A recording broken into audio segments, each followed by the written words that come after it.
मध्य प्रदेश में भाजपा और कांग्रेस ने 2023 में होने वाले विधानसभा चुनाव की तैयारी तेज कर दी है। इसके लिए बीजेपी और कांग्रेस ने अपनी रणनीति लगभग तैयार कर ली है और उसे लेकर धरातल पर काम भी शुरू हो गया है। दरअसल इस समय राजनीति का केंद्र महिला वोट बैंक है। आधी आबादी के वोट को हासिल करने के लिए सियासी दल कोई भी मौका नहीं छोड़ना चाहते। लिहाजा चुनावी साल में लाडली बहना योजना लाने के बाद अब शिवराज सरकार ने महिला कर्मचारियों को बड़ा तोहफा दिया।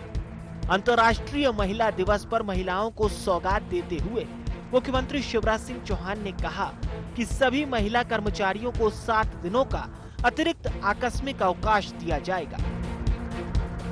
मुख्यमंत्री ने आगे कहा कि महिलाएं आज हर कार्य क्षेत्र में कंधे से कंधा मिलाकर चल रही हैं, लेकिन उन पर मातृत्व और घर संभालने की जिम्मेदारी भी है।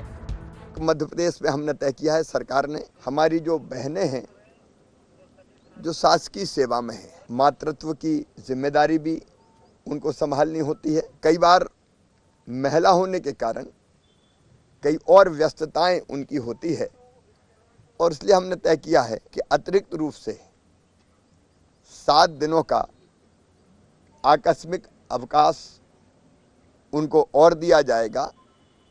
जब आवश्यकता पड़ेगी तो वे इस अवकाश का उपयोग अतिरिक्त रूप से कर सकेंगी।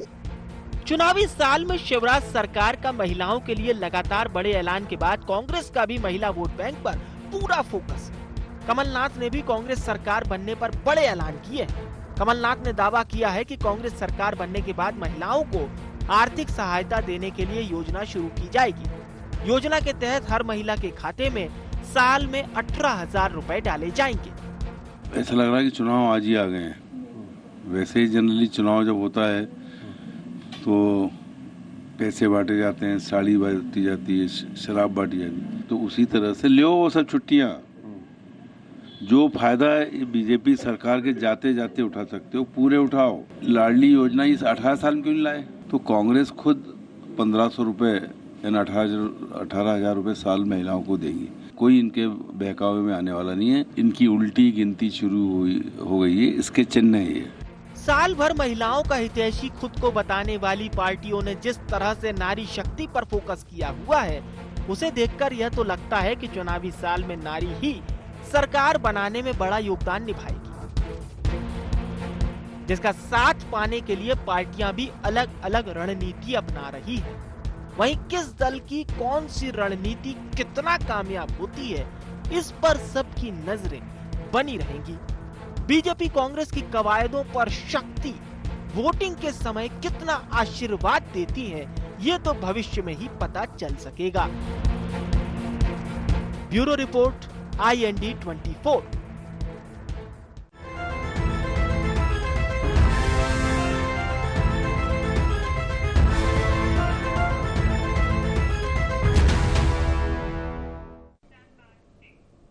नमस्कार, IND एजेंडा आकस्मिक तोहफा में आप सभी का स्वागत है। मैं हूं आपके साथ दिव्यांशु जोशी।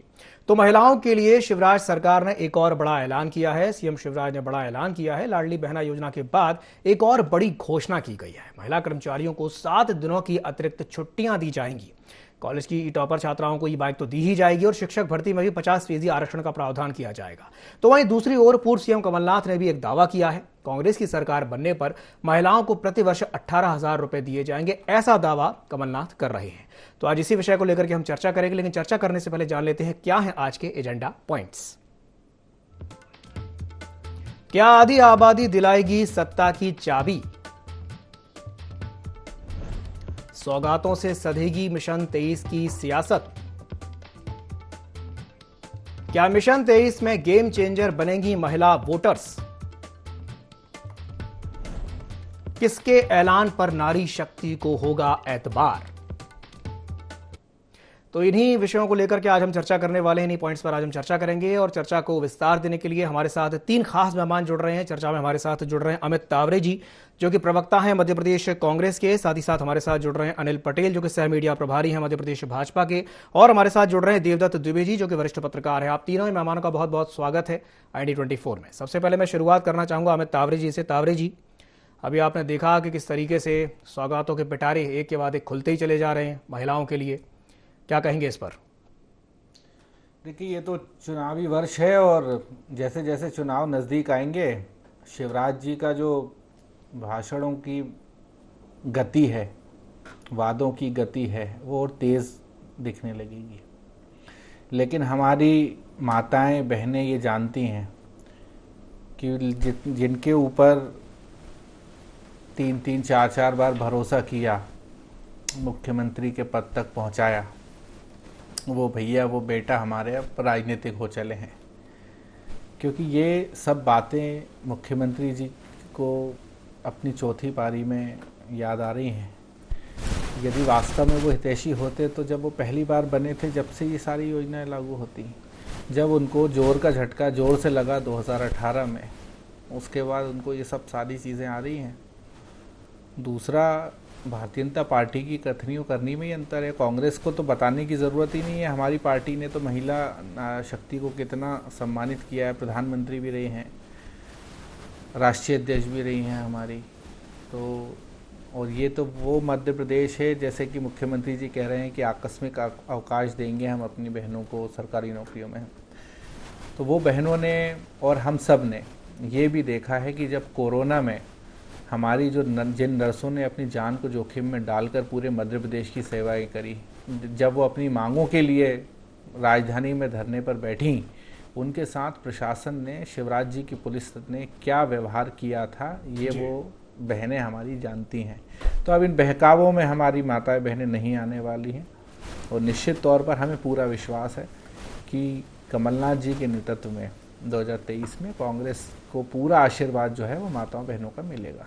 चलिए ठीक है, मैं प्रतिक्रिया ले लेता हूँ अनिल पटेल जी से। अनिल जी, जो बात अभी तावरे जी कह रहे थे और पूर्व सीएम कमलनाथ भी कह रहे हैं कि भाई प्रति वर्ष 18,000 रुपये तो हम देंगे हमारी सरकार आने पर, क्या कहेंगे?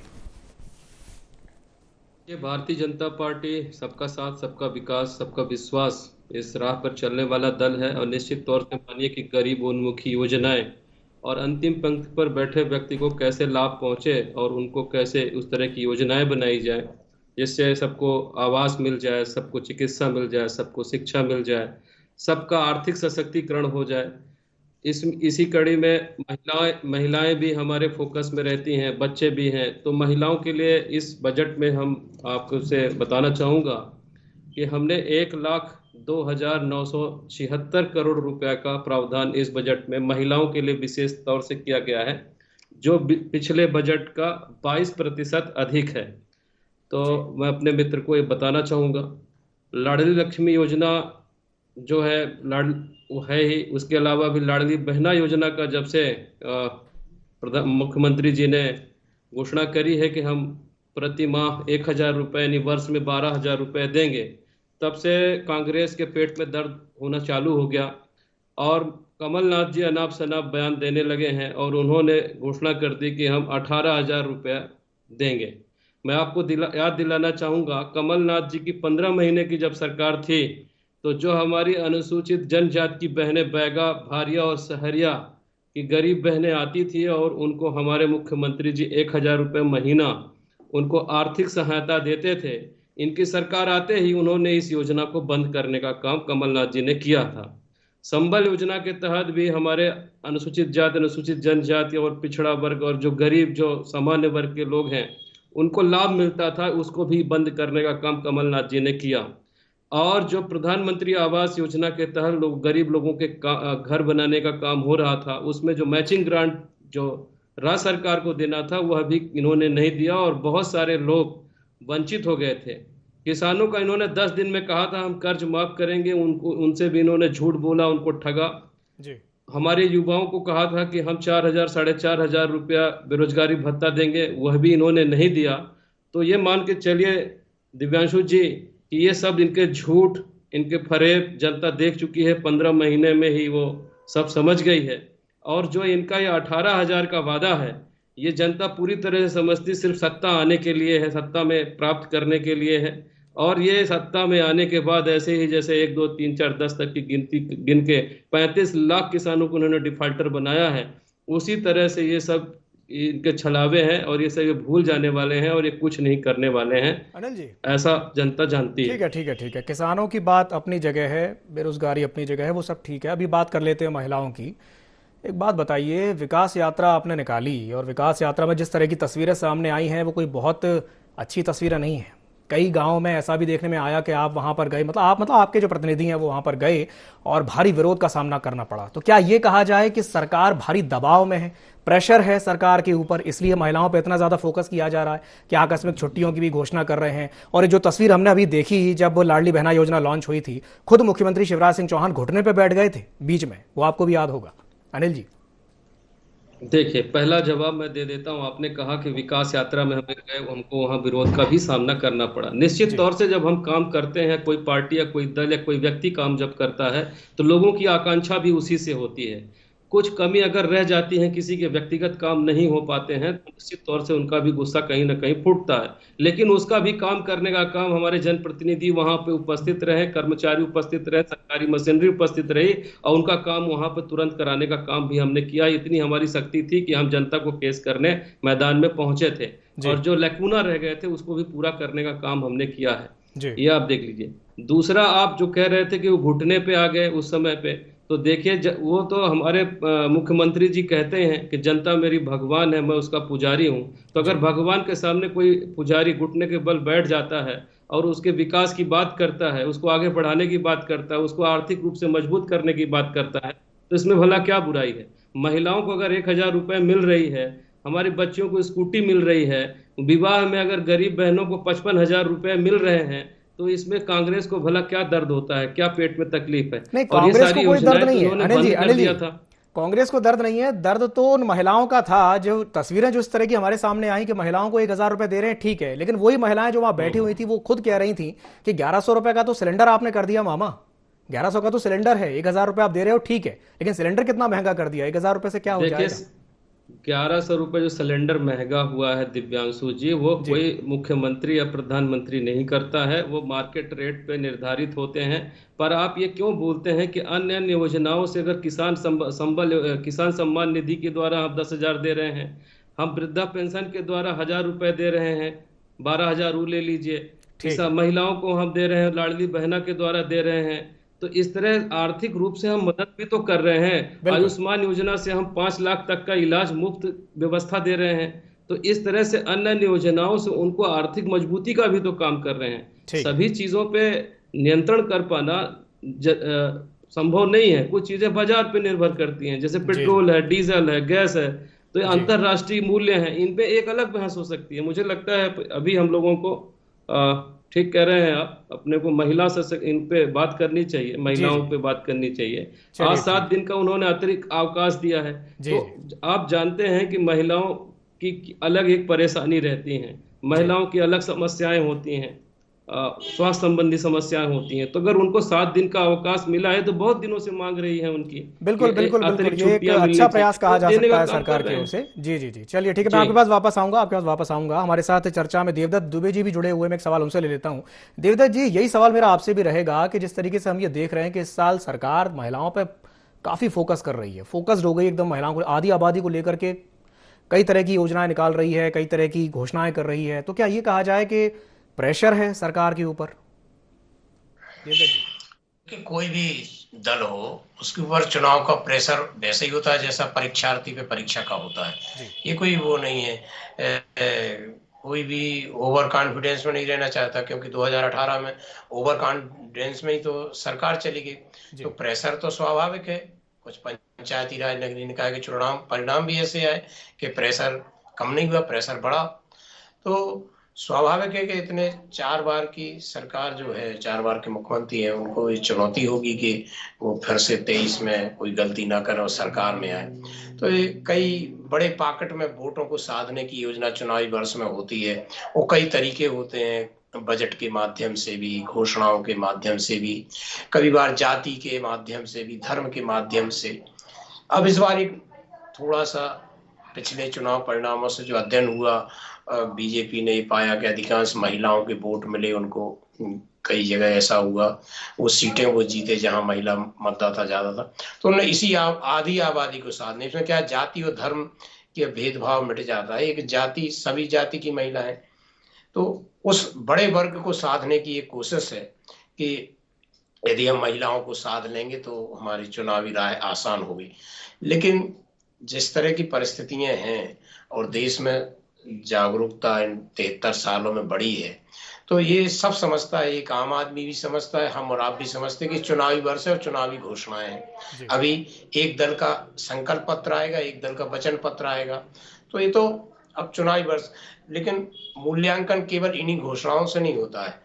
मतदाता इतना जागरूक है, वो सतत मूल्यांकन करता है आपकी एक एक गतिविधि का, आपके राष्ट्रीय नेतृत्व का, आपके मुद्दों का, आपके स्थानीय नेताओं का। बहुत सारे कारक मिलके जब कोई मन स्थिति बनती है कि हम किसको वोट दें, ये दिल जीतना होता है। तो दिमाग से आप कितना करोगे, लेकिन दिल जीतने के लिए तो जो वो काम करने पड़ेंगे, जो लोगों को टच करें, जिससे लोग प्रभावित होंगे, एक तरह से ये निकले आवाज के हाँ ये ठीक है। क्या है चुनाव, यही तो है कि दो में से थोड़ा सा जिसको लगा कि हाँ ये ठीक है, इसके रहने से हमें अच्छा, तो वो है, तो उसके लिए प्रयास करते हैं। आप देखें कि बीजेपी ने यदि लाडली बहना योजना के तहत 1000 की घोषणा की है, तो कांग्रेस ने 1500 की महीने की घोषणा कर दी है, मैंने 18,000 रुपये साल। तो अब इस क्या हुआ इस घोषणा का, बीजेपी की घोषणा का, वो तो एक डाइल्यूट हो गई ना, या थोड़ा सा एकदम जो सरपट, कोई वाहन दौड़ रहा है तो गति अवरोधक तो आ ही गया ना। तो अभी ये और होगा, अभी आने तो दो इनके जो घोषणा पत्र वचन पत्र, मतदाता भ्रमित हो जाएगा। जैसे हम कई बार बड़े शोरूम में जाते हैं और जब वो बहुत सारी लाइट जला के और थान के थान कपड़े पटकता है तो हम चयन करने में बड़ी दुविधा होती है, किसको लें किसको ना लें, और जहाँ कम होते हैं तो वहां जल्दी लेके और हम आ जाते हैं। तो अभी तो बहुत, ये तो शुरुआत है, अभी आप देखते जाइए कि इतनी चकाचौंध बढ़ेगी, दोनों तरफ से आकर्षण के तमाम प्रयास होंगे कि जिससे कि मतदाता हमारी तरफ आए और ये जो प्रतिष्ठा का चुनाव बन गया 2023 का, उसको हम जीते। चलिए ठीक है तावरे जी, प्रतिष्ठा का चुनाव बन गया है 2023, और जो अभी थोड़ी देर पहले जो बात कह रहे थे देवदत्त जी कि दिल जीतने वाली बात, दिल जीत पाएंगे आप जनता का? देखिए निश्चित तौर पर बड़ा ही महत्वपूर्ण चुनाव है 2023 का, जैसा कहा कि प्रतिष्ठा का चुनाव है, लेकिन ये जनता के सम्मान से जुड़ा हुआ चुनाव भी है। बिल्कुल 2018 में जिस जनता ने भारतीय जनता पार्टी को, शिवराज सिंह जी चौहान की सरकार को घर बिठाया था, किस तरीके से सौदेबाजी करके, किस तरीके से विधायकों को इधर उधर ले जाकर एक नई राजनीति की जो शुरुआत भारतीय जनता पार्टी ने की है, जनता सब कुछ देख चुकी है। और ये आम चुनाव बड़ा ही महत्वपूर्ण है, बड़ा ही रोचक है। और जैसा कि कहा कि जैसे देवदत्त जी हमारे बड़े भाई हैं और लंबे समय से मैं भी उनसे जुड़ा हुआ हूँ, मार्गदर्शन लेता हूँ, लेकिन मेरा एक मानना है कि जब हम कहीं जाते हैं किसी दुकान में, शोरूम में, एक बार उसको मौका दे दिया, कपड़ा ख़राब निकल गया, दूसरी बार भी कहे चलो भैया आप दे देगा कपड़ा सही, 2 बार भी सिर्फ लाइट में और चकाचौंध में कपड़ा देखकर हम ले आए 3 बार जी, लेकिन इस बार जो है वो गलती कोई नहीं करता, उस दुकान पे कोई नहीं जाता और जो नए व्यक्ति हैं उसको मौका देते हैं कि भाई 3 बार इस पे भरोसा करा, इन्होंने हमारे साथ धोखा किया है। तो वही स्थिति अब भारतीय जनता पार्टी की है। आप कल्पना करिए 2023 अब चल रहा है, जब शिवराज जी ने पहली बार शपथ ली थी, जब वो जो बच्ची पैदा हुई होगी, अब उसको ज़रूरत है, जब वो डिग्री लेकर निकली है, कि मैं अपने माता पिता को कुछ कर कर दिखाऊं यहीं रहकर अपने मध्य प्रदेश में। लेकिन जब वो डिग्री लेकर निकलती है तो उसको कोई रोज़गार का साधन नहीं मिलता, उसको आज भी अपने माँ बाप को छोड़कर जो है वो दिल्ली, मुंबई, बेंगलोर, हैदराबाद की ओर जाना पड़ता है जी। तो बहुत समझदार मतदाता हैं, हमारी बहनें हैं, हमारी माताएं हैं, एक लंबे समय तक शिवराज जी के ऊपर भरोसा करा है और उन्होंने विश्वासघात इस जनता के साथ किया है। भारतीय जनता पार्टी के नेता कुछ भी बोलते रहे कि 15 महीने की सरकार में कमलनाथ जी ने ये योजना बंद कर दी, वो योजना बंद कर दी। मैं तो चैलेंज देता हूं कि कोई भी योजना बंद होती है तो उसका लिखित आदेश होता है, लिखित आदेश आप बताइए। अब दूसरी बात, हम आते हैं माताओं बहनों से जुड़ा हुआ सबसे बड़ा मुद्दा होता है गैस सिलेंडर का जी। इनके प्रधानमंत्री के ही वर्ड हैं, गैस सिलेंडर कांग्रेस के टाइम कांग्रेस तय करती थी, और आज जो है बड़े बड़े फ्लैक्स आपने देखे थे, बहुत हुई महंगाई की मार, अब की बार मोदी सरकार। अब इनसे सवाल करो तो भैया मार्केट तय करता है। और मार्केट में भी दिव्यांशु भाई, आप और मैं तो युवा हूं, अभी हम देखेंगे नेट पर तो जो पेट्रोल और सारी चीजों के दाम जो सरकार वसूल रही है ना, वहां से आता तो है सस्ते में, लेकिन टैक्स लग के शिवराज जी का टैक्स, मोदी जी का टैक्स, ये जीएसटी वो जीएसटी लग के इतना भारी हो जाता है कि उसके मतलब जनता का जीना मुहाल हो चुका है। तो ये भारतीय जनता पार्टी की कथनी और करनी में अंतर है। जिनके राष्ट्रीय नेता ही झूठ बोलते हों तो स्वाभाविक है कि नीचे का कैडर तो झूठ बोलेगा ही। जो कांग्रेस के समय ये लोग सड़कों पर आ जाते थे, हमारी स्मृति बहन जो है सिलेंडर लेके संसद जाती थी, गायब हो गई वो जी। तो ये जनता देखिए सब कुछ समझती है, और इसलिए मैं आपको बड़े ही, क्योंकि हम तो पूरा मध्य प्रदेश घूमते हैं, अभी राहुल जी की यात्रा में भी घूमे, आपने भी देखा, और जैसा कि आपने विकास यात्रा में बताया, तो चारों तरफ इनका विरोध है। गुना में आप देखिए विधायक के सामने युवाओं ने किस तरीके से बहस करी, इनके वन मंत्री को किस तरीके से गुस्से का सामना करना पड़ा, फिर तो उन्होंने अपशब्दी कह दिए उसको, वन मंत्री जी ने। रीवा में देखिए क्या स्थिति हुई, मंच पर ही भाजपा नेता ने इस्तीफा दे दिया। तो ये चारों तरफ स्थितियां जो हैं अब कंट्रोल में नहीं रही हैं। कोई भी आ जाए, चाहे अमित शाह जी आ जाएं, नरेंद्र मोदी जी आ जाएं, लेकिन जनता को ये मालूम है कि हमारा वास्ता शिवराज सिंह चौहान जी से पड़ना है। चलिए ठीक है, मैं प्रतिक्रिया ले लेता हूं अनिल जी से। अनिल जी, अमित जी की बात आपने सुनी, 450 का सिलेंडर महंगाई लगता था, डायन लगता था, 1100 का नहीं लगता, क्या कहेंगे? इसका जवाब सिलेंडर का तो मुझे लगता है मैंने दे दिया था। चीजें अपने आप अगर आय बढ़ती हैं तो मूल्य भी बढ़ते हैं, और उसमें नियंत्रण का काम सरकारें करती हैं, और कैसे आर्थिक रूप से उनको मदद पहुंचाई जा सके जनता को, इसका भी प्रयास होता है। मैं आपको याद दिलाना चाहूँगा कि 2014 में जब भारतीय जनता पार्टी की सरकार थी, तब पर प्रति व्यक्ति आय 68,000 रुपया हुआ करती थी। आज की डेट में अगर कल का ही मैं देख रहा था कि अब प्रति व्यक्ति आय 1,72,000 रुपये हुई है, लगभग 2 गुना हो गई है। तो जो कांग्रेस के हमारे साथी पूछते हैं कि 2 गुना हो जाएगी आय, 2 गुना हो जाएगी आय, कब होगी, तो मैं बताना चाहूँगा आपके माध्यम से कि भारत देश में प्रति व्यक्ति आय 2 गुना हो चुकी है। दूसरा, इन्होंने कहा कि 15 महीने की सरकार से तुलना क्यों करते हैं, तो मैं तो कहता हूं कि आप दिग्विजय सिंह जी की 11 वर्ष की भी सरकार को जोड़ लीजिए और फिर तुलना कर लीजिए, और फिर तुलना करने के बाद अपन देख लेते हैं कि क्या बिजली की स्थिति थी, क्या सड़क की स्थिति थी, क्या महिला सुरक्षा की स्थिति थी, क्या महिलाओं के रोजगार की स्थिति थी, क्या युवाओं के रोजगार की स्थिति थी, क्या महंगाई की स्थिति थी।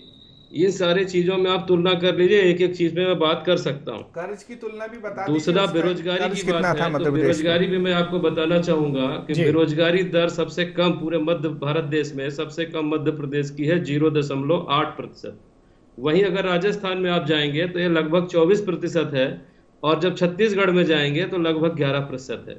मैं कल बजट देख रहा था छत्तीसगढ़ का, तो मैंने देखा कि उन्होंने जो अपनी बहनें हैं, आंगनवाड़ी की बहनें हैं, उनको अभी इन्होंने 10,000 रुपया बढ़ाया है। पिछले 35-36 साल से 6,000 रुपया ही मिल रहा था।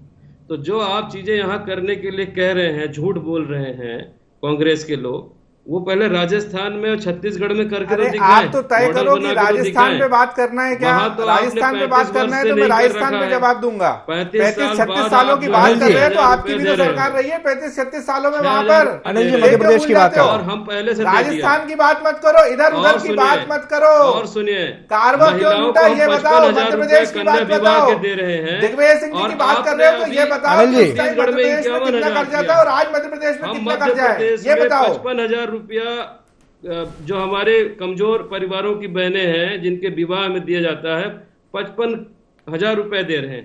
अरे आपकी हर योजना में भ्रष्टाचार है। जो आप कह रहे लाडली लक्ष्मी योजना में 18 जिलों में भ्रष्टाचार सामने आई है। एक पंजीयन पे 2-2 महिलाओं के नाम है। प्रावधान रखा है, और हमारे मुख्यमंत्री जी ने आज ही बताया है कि कक्षा 10 के बाद वित्तीय साक्षरता का ट्रेनिंग दिया जाएगा कि कैसे हमारी बच्चियां वित्तीय रूप से साक्षर हो और पैसे कमा सके। इसकी ठीक है अनिल जी, अनिल जी, जो बातें जितनी भी कही गई है ना, वो सब भविष्य के गर्भ में है कि ये होगा, वो होगा, दिया जाएगा, किया जाएगा। हमने जो हुआ वो बताया है। क्या होगा अभी सिर्फ एक बताई है मैंने। चलिए ठीक है, स्किल ट्रेनिंग होगी। ठीक है। बाकी अभी तक जितना बताया है वो हो चुका है, वो बताया। चलिए ठीक है अनिल जी, समय की बाध्यता है, मैं देवदत्त जी से एक अंतिम प्रतिक्रिया ले लेता हूं। देवदत्त जी, आप मुझे ये बताइए कि जिस तरीके से महिलाओं को लुभाने के लिए इतनी सारी जो घोषणाएं की जा रही हैं, क्या आधी आबादी को या यूं कहें कि महिला वोटर्स को सरकार इन घोषणाओं के माध्यम से साध पाएगी?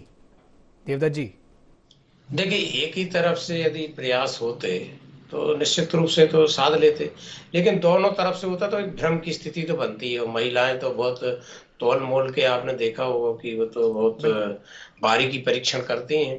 तो जिस तरह से 1000 बनाम 1500 हो गया है, तो होगा उसमें थोड़ा बहुत तो अंतर आएगा, लेकिन बहुत सारे, जैसे मैंने पहले कहा था, बहुत सारे फैक्टर हैं जी। और अपने यहाँ तो वैसे ही बहुत सारी चीजें अलग चुनाव के एक दिन पहले तय होती हैं। जब आप जाति की बात करते, जब दोनों जाति के उम्मीदवार दोनों दलों से आ जाते हैं तो वो जाति विभक्त हो जाती।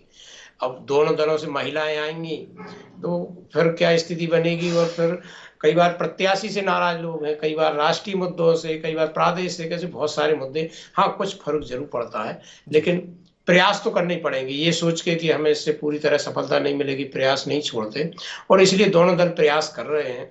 और अंत में किसकी साख है जो वोट मांगने जा रहा है, जो प्रत्याशी है, कन्या स्थानीय स्तर का कार्यकर्ता है, वो भी मायने रखता है। मैंने देखा गांव में 2-4 लोग ऐसे प्रभावी होते हैं जो पूरी पोलिंग को एक तरफा करवा देते हैं, जितवा देते, भले प्रत्याशी कोई दल कोई। तो बहुत सारे चुनाव हम लोग लगातार सर्वे करते हैं, कवरेज करते हैं, तो शुरुआती दिन में और आखिरी दिन में कैसे कैसे उतार चढ़ाव आते हैं, अंतर आते हैं। तो अभी बहुत समय है। अभी बिल्कुल, अभी तो काफ़ी समय है और ये देखने वाली बात होगी। चलिए, आप तीनों मेहमानों का बहुत बहुत धन्यवाद हमारे साथ जुड़ने के लिए। तो जिस तरीके से ये देखने में आया है कि मध्य प्रदेश की शिवराज सरकार महिलाओं को लेकर के तमाम घोषणाएं कर रही है, वादे कर रही है, और अब एक नई बात देखने में आई कि महिला कर्मचारियों को 7 दिन की अतिरिक्त छुट्टियां यानी कि कैजुअल लीव CL दी जाएंगी। अब ये देखने वाली बात होगी कि जो महिला वोटर्स हैं ये 2023 के विधानसभा चुनाव में क्या वाकई में गेम चेंजर साबित होंगी। IND एजेंडा में फिलहाल के लिए इतना ही, दीजिए इजाजत और आप बने रहिए IND 24 के साथ। नमस्कार।